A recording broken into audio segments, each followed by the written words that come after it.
Welcome to a special edition of Ricky and the Rams Celebrate Pride. It's Pride Month. I'm Ricky Hollywood, and I'm honored to be kicking off this important month, one that is super important to me and very impactful to my life, and something that I'm so proud to be sharing with you guys and others in this organization. So as you can see, it's not just me today. I have some very special friends and co-workers here with me as well, and I figured we could jump right into it. If you guys want to introduce yourself and give me your title or what you do, in 2 words or less. That's easy.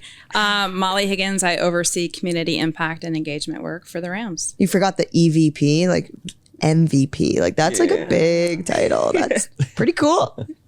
My name is Anna. I'm the senior manager of digital operations. So I manage our website, mobile app, and our YouTube platform. Awesome.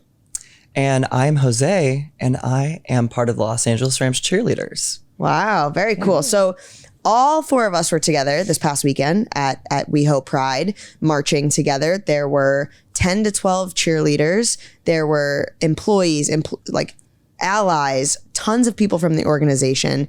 I just want to start off the sentiment by saying how moving that was for me, and to be there and to be a part of it and to see how the crowds were reacting, to see this LA brand. We had the Vamos Rams truck.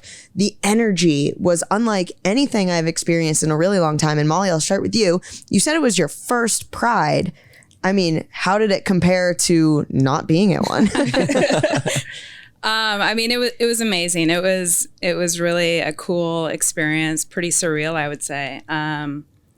Just walking and seeing the support and, little kids and parents and just all walks of life out there, like celebrating what Pride is to me, and that's diversity and inclusion. And, I think Anna and I have had this conversation. At the Rams, we don't want this to be a 1-month occurrence. It's really a 365 effort. But I think Sunday was special, and just seeing the response from the community, and in a time that, we're certainly going through some struggles as a community, to see that bonding together and just like the happiness and joy, I think was something I'll never forget.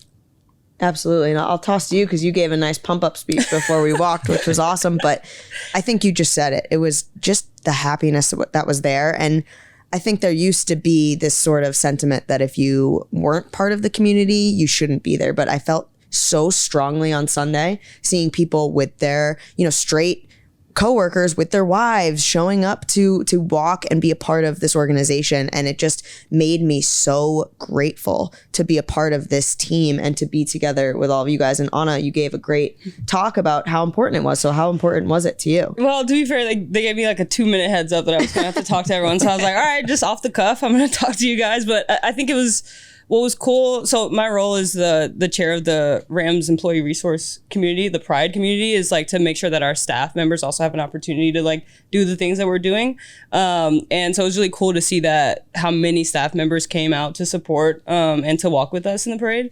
I think like one thing that really stuck out to me as we were walking with the cheerleaders in the front, we're dancing, we're like, having fun, was I would see people say the Rams, like they would point and say the Rams, like they'd see the truck or see the cheerleaders, and I'm like, yes, like this is like we're your team and we're out here like at West Hollywood Pride. So I think that was like super cool and something that definitely stuck out to me. It was awesome. Yeah. So I want to give a little bit of backstory about my introduction to the organization. So when I was at NFL Network a few years ago, they asked me to pen sort of an op-ed article about coming out in the NFL. And I was out to family and friends and close members of my family, but not publicly. And I was on a very public show at the time.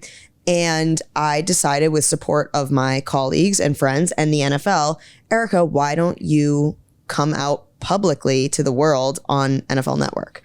And to me, I was like, that seems like the most frightening, overwhelming thing in the whole world. I wrote this article, and I remember the day it went live, I like shut my phone off because I literally thought I was going to just throw up. And my phone was going off, my emails. And it was actually our COO, Kevin Demoff, sent me an email after he read my article and said, this was the most touching article I've read in a long time. Can we get coffee? We need more people like you in sports. The Rams are so forward thinking, clearly. They are the team that drafted Michael Sam. the first openly gay player in the draft. I mean, you have a story, if you're comfortable sharing, about what that was like bringing him to training camp. Oh, yeah, for sure. I mean, I'll never forget, like, leading into that draft, Thursday before Kevin went into the war room, he popped into my office and we were just chatting about, like, some of the team needs and, you know, stuff like that. And he turned around to leave and I said, good luck. I said, oh, Kevin, one more thing. And he turned around. I said, is anyone going to have the courage to draft Michael Sam? And he looked me in the eye and he said, I hope he gets his opportunity. And it was pretty emotional. I was like, oh, man, that hit, right? So Thursday goes by, Friday. Saturday was Mother's Day weekend. So my parents were in town. We were at a wine and art festival, and I was watching my phone the entire time. And I was like, oh, man, we're getting pretty late in the draft. I was getting nervous. You know, I'm hoping somebody has the courage to do this. And I looked down at my phone, and there's a message from Kara Sneed, message from Jen Dimoff. Like, we did it, you know? And I think that the tears that were rolling down my cheeks, that tremendous pride that, like, again, we were the club that had the courage to do it. Mr. Kroenke and Kevin and Les and coach at the time. And it's just such tremendous pride. But I think that pride and excitement pretty quickly turned to trepidation, you know, because you want to make sure that he's received in a positive light. And fast forward to training camp, and each year we would take the entire team and we'd go scrimmage over at Scott Air Force Base. So our players would take on the airmen and airwomen. And after practice, we invite the entire base to come out. And after practice, the players like sign autographs and take photos. And I was like that kind of protective mama bear, like hovering over him, like, gosh, you know, I hope this is going to be a positive experience. Like, I'm nervous. And he was the most popular player. He signed autographs. He took photos. We literally were holding the buses for him. And people were like, Michael. And just it was one of those moments where you're like, humanity's good. Yeah. Right? Like, maybe we didn't have to worry about this. We're a much more progressive society than sometimes we give ourselves credit for. Definitely. That's so moving, and it makes me emotional even to hear that. And then, you know, we keep talking about the Rams being so forward thinking. And then in 2019, we hired the first male cheerleaders in the entire NFL, Quentin and Napoleon. And Jose, I want to toss to you. What was that like for you? And what does it mean now to be a male on the Los Angeles Rams cheer team? Yeah, totally. I mean, admittedly, I am not from Los Angeles. I'm not from California at all. I'm from the Midwest in Indiana. So someone might not think that whatever's going on in Los Angeles would affect somebody like me who wasn't necessarily super into sports and didn't really have a lot of intel on what's going on at the complete other side of the country. But the waves that decision made were so impactful in so many ways, more than just one. The clear, obvious one is that there was barriers that were being broken and conversations were being started, and people started to think, like, what does it mean to be an NFL cheerleader, and who's allowed to be an NFL cheerleader? And this organization really contested that, and they got two of the best guys who have done it and really showed everybody that it doesn't matter if you're a male or a female, if you're able to do it, if you have the talent, if you have the skill, if you have the want and drive, that you should be able to have that opportunity too. So me being, I think I was a sophomore in college on dance team, thinking that was going to be it for my dance career. I saw doors opening like in front of my eyes. And the following years, my junior and senior year, you know, I started noticing other NFL clubs were following suit. So it wasn't just happening in Los Angeles, it was happening in a bunch of other states with a bunch of other groups. And quickly 2 became 5, became 15, became 20. And then, you know, college is rolling up. I'm graduated. I don't want to let dance go. And for the past 3 years, I've been thinking about dancing on an NFL field. And I kind of just like took the leap of faith and went for it with the Rams, mainly because I knew that showing up as me, I wasn't going to be turned down. If I wasn't good enough dance-wise, if I wasn't good enough public speaking-wise, if I couldn't meet the job criteria, that would be the only reason why I wouldn't be let on. But I knew I would not be turned down because I was male or because I was gay. Anna, you went to Australia. Jose and I were there as well. We got to go to World Pride. I had more of the fun week. You had more of the educational half of the week. Yeah. So I'd love to hear more about like what your experience was like and your takeaways. Yeah, I mean, it's the same thing when Molly was like, yeah, we want to send you. I was like, to Australia? Me? Like, I don't know. I think it's super cool. And you talked about, so the defining of World Pride is they have, World Pride happens, I think it's every 2 years. And they go to a different host city for every 2 years. And so this year it was Sydney, Australia. The first week is the celebration. It's Mardi Gras. It's the parades. And then the second week, it's the fun. And then the second week is the Human Rights Conference. So it's required. It happens every World Pride, where we have 3 days of panel discussions at a Human Rights Conference. They bring in activists, nonprofit organizations, just everyone from around the world to talk about the struggles our community faces and then what actions we can take to make the world better for our community. So I went for that. It was spectacular. I mean, it was just like learning. So it was so much knowledge I like absorbed over the course of like 3 days.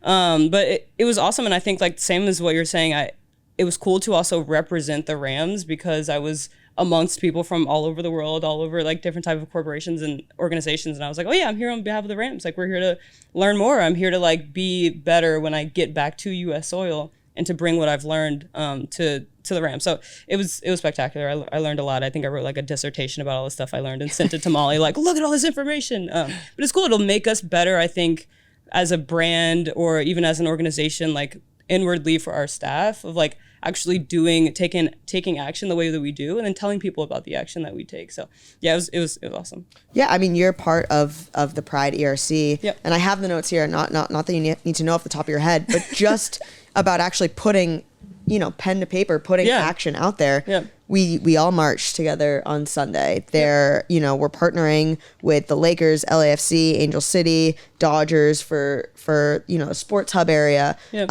I think that, Rainbow Labs is hosting a LGBTQ plus sports day on our Rams field that we newly refurbished. Yeah. I mean, the list goes on, and you're a part of all of setting that up. Like, how does it feel to know that the Rams are not only just saying it or posting a graphic on June 1st, but they're actually out there doing it? I think it's cool. I think like Molly's team has always given us these opportunities like, hey, here's where we're going to be this week, this month. Almost pretty much every week we get an email from Molly's team that says like, hey, there's another opportunity for us to be out in the community.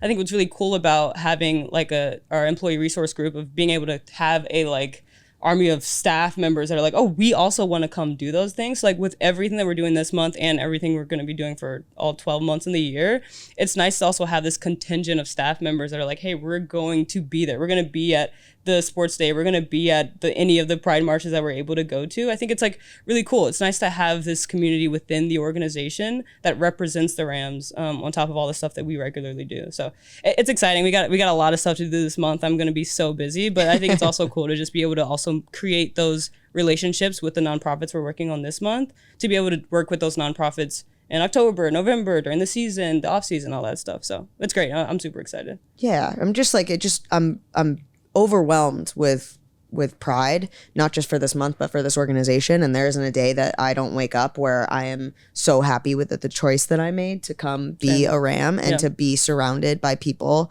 that are so uplifting and supporting.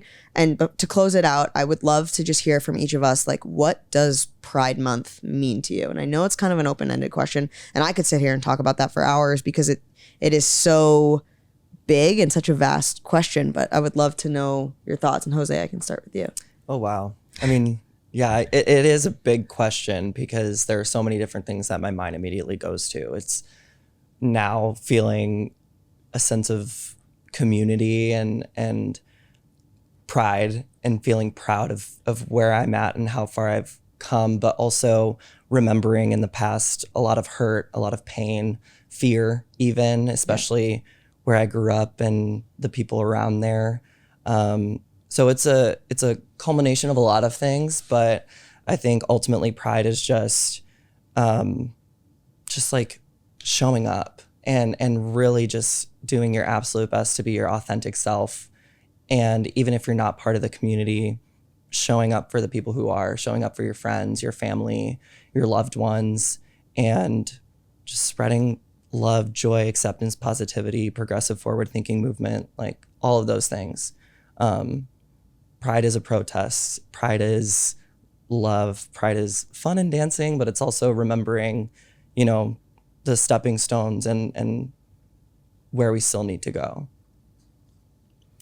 I do think pride is different for everyone. Like what you do in the month is sort of different depending on like who you are, whether or not you are part of the community or not, and like how you show up in that way. And so for me, pride is just a great opportunity to celebrate and to honor the history of our community. I think like it's a really great opportunity to be around people that are like you, because like we talked about, like we do stuff year round, like we do a lot of volunteering year round. There's a lot of very serious issues that we have to deal with. So I really enjoy Pride because it's an opportunity to just be around people that you care about, that understand you, and then you can get to have fun with them too.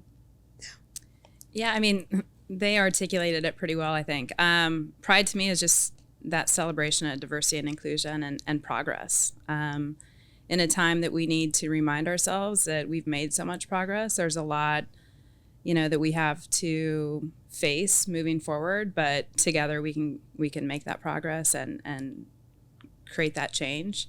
And to me, just even being part of today's podcast is just like a reminder that part of my goal is making it better for the next generation, for Anna, for Jose, for Erica.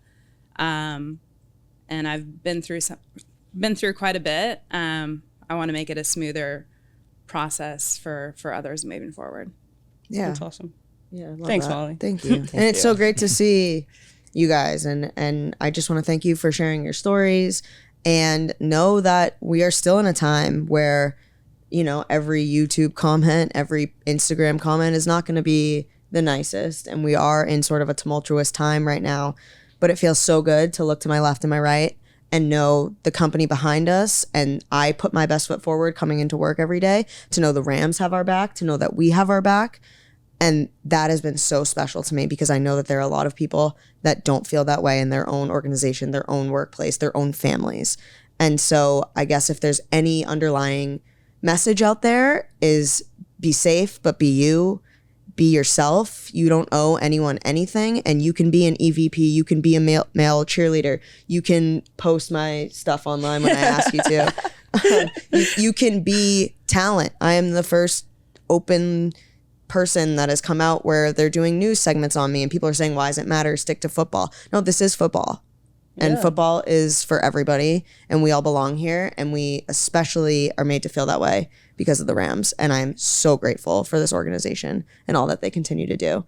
So everybody have a happy Pride Month. It's just getting started. There is a ton of adventures that we're going to be getting up to, and we can find out about that on the Rams website if people would like to. therams.com/pride. Oh, perfect. Check that out. You guys, thanks again for your time today. Really, really appreciate it. Thank you. It's an important conversation. Absolutely. Happy Pride Month, everybody.